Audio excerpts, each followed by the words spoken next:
come to this forum today and tomorrow.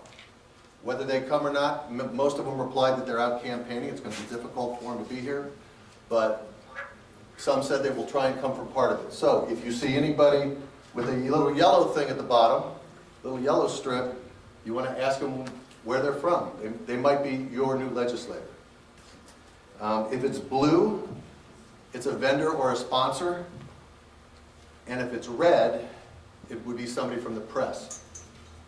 And you always want to make sure you know who you're talking to. And we've invited everybody to come, frankly. We may have some people in the audience who are not in favor of medical cannabis. And that's okay. If you're not in favor of it, we still want you to be here.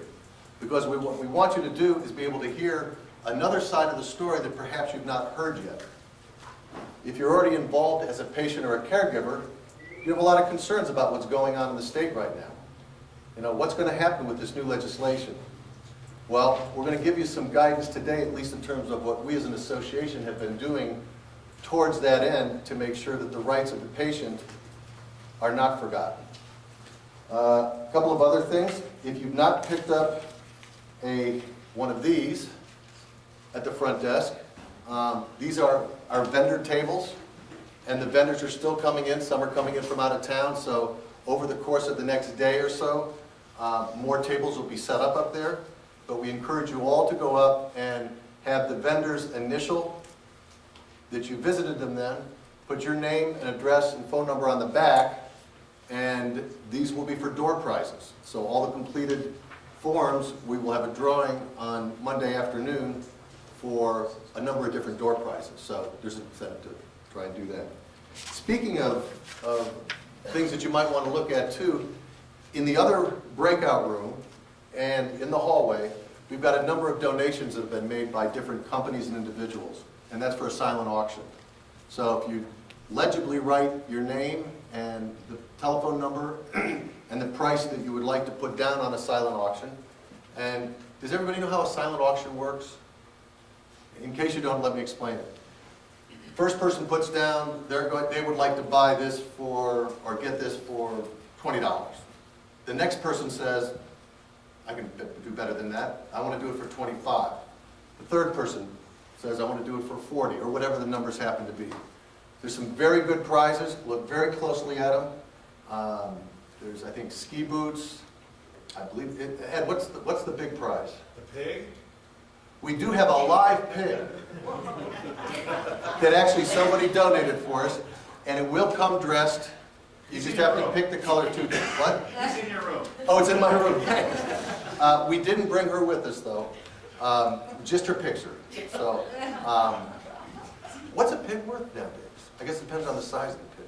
Anybody know what it is? It's on a per ounce basis. It's a per ounce basis. It goes to the pound, yeah. So if you can, please be generous with your thoughts. We originally were going to charge for this seminar, and the board came back and said, you know what, if there's any way we can do it at no charge, it would be better because we want everybody to be able to come. But we still have to pay for it. So if you'd like to make a donation, if you like what we're doing, we're up for that certainly. And participate in the silent auction because I think there's some fun things there as well. The session itself in the 2 days is actually co-hosted by Montana Connect magazine, and they've got a table outside. Heidi is the editor of Montana Connect and would love to hear your thoughts on the magazine. If you've seen the first or second issue, the second issue has just come out. So she's been a big part of helping bring Irvin Rosenfeld to Montana, and so we thank her for that. If you take a look at the magazine and you'd like to subscribe, there are subscription sheets on the front table as well. And the subscriptions are $24.95 a year, and it will get mailed to your house. So I want to make sure I mention that. In addition, we have a couple of other things. We have 2 surveys out there. There's a survey on orange paper for patients. So if you happen to be a patient, these are anonymous surveys too. So we don't want you to have your name on it, but we do want to know if you're a patient, for instance, are you satisfied with your caregiver? How many times have you changed caregivers in the last year? And just some general questions for you that help us as the representatives of what we try to do is representing all patients and caregivers We need feedback from you, which helps us guide our membership and the other caregivers in the state. There is also, though, a more lengthy one for caregivers.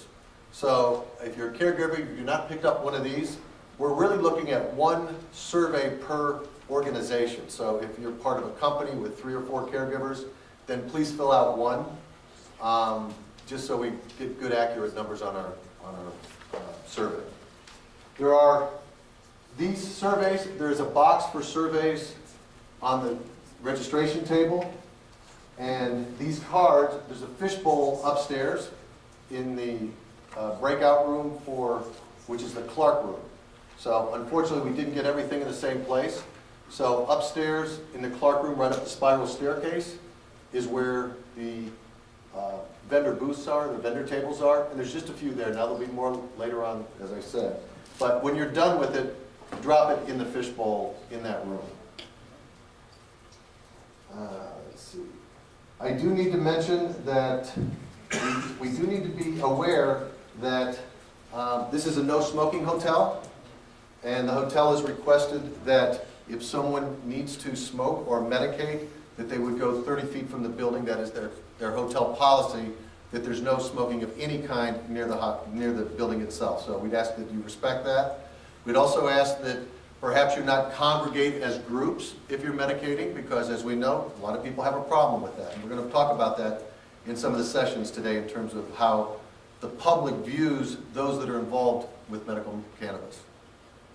And I'm going to say this right now because I'm going to try and catch myself throughout the course of the day. What we're going to try, one of the things that Urban Rosenfeld, and hopefully you've been able to read a little bit about him, he's just a fascinating guy, and you're going to love hearing from him later on today, and as well as this morning. He has suggested that we try and change the way we talk about this. And instead of calling it marijuana, call it cannabis. All right? Marijuana is really a slang street name, and if we're going to address this as medicine, then we should be calling it cannabis. So I will slip up sometimes, and I will still call it marijuana because I'm not trained yet.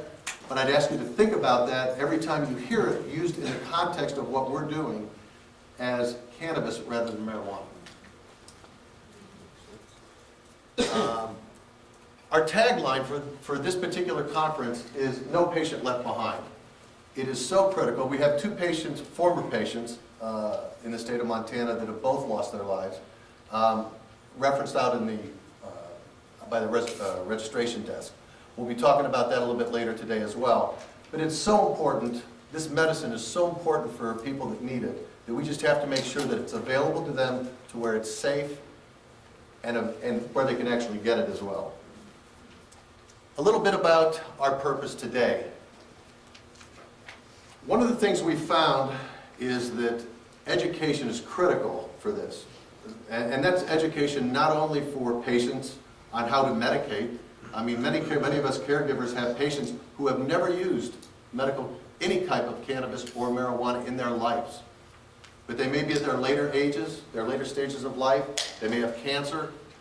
They've never used this before, so they're using it for the first time. We need to educate them on how to use it. They want to because the pharmaceuticals just aren't working for them. We also want to educate physicians. We have two I don't know if Dr. Peugeot's here yet, but we have at least Dr. Christensen here, who has been a very strong supporter of medical cannabis in Montana. But there's only about 300 recommending physicians in the state. What we need to do is get more physicians to understand what medical cannabis is all about. And hopefully a session like this will help. We did, as I mentioned a little bit earlier, we invited every single legislator that's running for either a legislative or judicial position to come.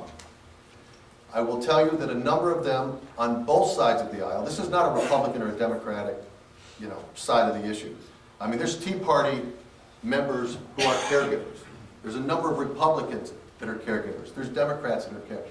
It doesn't really matter about the party. What it does matter is whoever's going to vote on this legislation in January knows what they're voting for. We have to make sure they know what they're voting for.